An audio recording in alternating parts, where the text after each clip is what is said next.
എനിക്ക് വ്യക്തിപരമായ നഷ്ടമെന്ന് പറയുന്നത് എനിക്കൊരു സഹോദര തുല്യനായ ഒരാളെയാണ് അക്ഷരാർത്ഥത്തിൽ നഷ്ടപ്പെട്ടിരിക്കുന്നത്.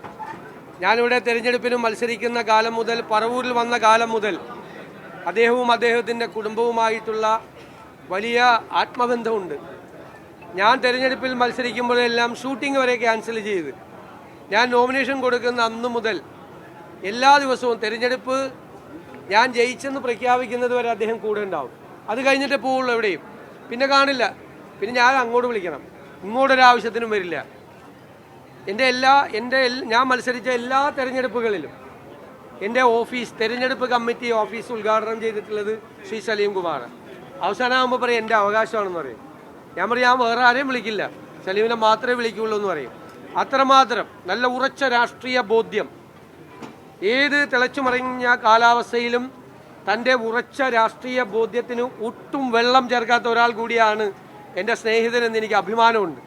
അതിലൊരു വിട്ടുവീഴ്ചയില്ല. പഠിക്കുന്ന കാലം മുതൽ അവസാന ശ്വാസം പോകുന്നത് വരെ ആ ഉറച്ച രാഷ്ട്രീയ ബോധ്യത്തിൽ, ആ ഉറച്ച കോൺഗ്രസ് ബോധ്യത്തിൽ നിന്നു എന്നുള്ളതാണ് അദ്ദേഹത്തെ വ്യത്യസ്തനാക്കുന്നത്.